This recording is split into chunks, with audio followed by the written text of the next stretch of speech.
So Ray Dalio, one of the sharpest investors on the planet, just dropped a huge warning. China's economic crisis could be the trigger for the next global recession. What does that mean for the US, for India, and, most importantly, what does that mean for you? All right, let's break it down. This right here is the heart of it all. Dalio sees China at this massive crossroads. Path 1, they carefully and skillfully unwind their mound of debt, what he calls a graceful deleveraging.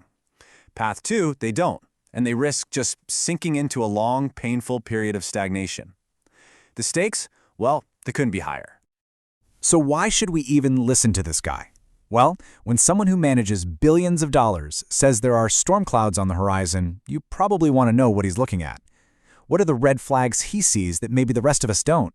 And really, how can a problem on the other side of the world reach out and actually affect your job, your savings, or even the prices you pay at the grocery store?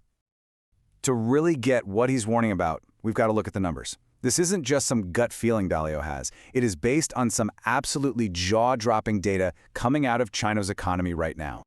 This number, wow, it shows you the sheer scale of the problem we're talking about. China's total debt is nearly 3 times bigger than its entire economy's annual output.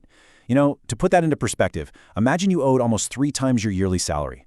That's the national version of what's happening, and it's an enormous anchor weighing down their entire economy. And if you need a poster child for this whole mess, look no further than Evergrande. This was a colossal real estate company that went down, defaulting on over $300 billion of debt. This wasn't just one bad company. It was the ultimate symbol of an entire industry built on a house of cards, and its collapse sent tremors through the entire financial system. You know, beyond all the spreadsheets and corporate filings, there's a real human cost. The official number for youth unemployment is already scary high. But get this, some independent analysts think the real number is closer to 46%. That's almost 1 out of every 2 young people without a job. That is a recipe for some serious social and economic trouble. Okay, so the numbers are pretty grim, right? But how do we make sense of it all? This is where Dalio's big picture theory really comes into play. He doesn't see this as some random, one-off event, but as a totally predictable part of a much, much bigger pattern. He calls it the long-term debt cycle. And the idea is that over a long stretch, like 75 to 100 years, economies go through this huge cycle of borrowing and spending. At first, credit is super easy to get, asset prices are booming, everyone feels rich, the party's raging. But eventually, the debt just gets too big to pay back, and that's what triggers a crisis and a really painful period of paying it all down. It's really just 2 phases. You've got the boom, that's the fun part, the party, where money's cheap and everyone's borrowing like there's no tomorrow. But that's always followed by the bust. That's the hangover. When the bills come due, the bubbles pop, and the whole economy has to suffer through that painful process of paying down the debt. And here's the thing, we've seen this exact movie before. Just think about Japan in the 1990s. They had their own insane property bubble that burst and led to what they call the lost decade of stagnation. Or think about the US in 2008. The subprime mortgage crisis triggered a global financial meltdown. Dalio is basically saying that China is now facing its own 2008 moment. But, and this is a big but, there's a catch. China's situation could actually be even trickier. For one, they're starting their crisis with way more debt than Japan or the US had. Their population is aging super fast because of the old one-child policy, which means fewer workers to power the economy.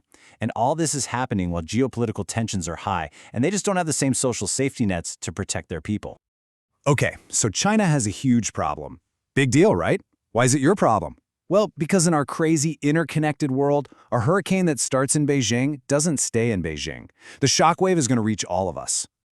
I mean, just look at this. You have to realize that China is one of the biggest customers on Earth. It buys over 10% of everything the world exports. Raw materials, fancy technology, you name it. So what happens when one of the world's biggest shoppers suddenly slams its wallet shut? Well, everybody who sells to them feels the pain. A slowdown over there would kick off a massive global chain reaction.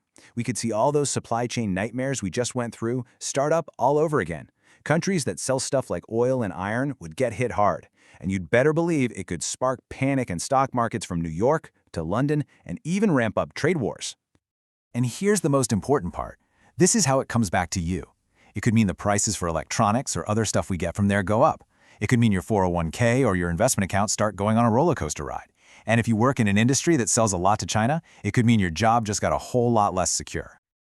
Look, I know hearing all this can feel pretty overwhelming, but knowledge is power. Dalio doesn't just ring the alarm bell and run. He actually offers a playbook for how to handle the potential chaos. So, for regular folks like us, his advice is all about being resilient. First, diversify. You've heard it a million times. Don't put all your eggs in one basket. Spread your money around different countries, different currencies, different kinds of assets. Second, own some defensive stuff. Think government bonds, gold, or stocks in companies that sell things people always need, like food. They tend to do better when times get tough. And last, keep some cash ready. It keeps you safe, and it lets you jump on good deals when everyone else is panicking. So what happens next? Well, experts basically see 3 roads ahead for China. The worst case is a Japan-style lost decade. Growth just flatlines. The best case is they somehow pull off that perfect, graceful deleveraging and keep chugging along. But the most likely scenario seems to be something in the middle, a managed slowdown. Not a crash, but a big downshift that the rest of the world is definitely going to feel. And that brings us to the big trillion-dollar question. Dalio has laid it all out, the scary numbers, the historical parallels, and what it could all mean for us. He sees a massive cycle turning, with China at the center of it all. So what do you think? Is he right? Is this crisis in China going to be the thing that triggers the next worldwide recession?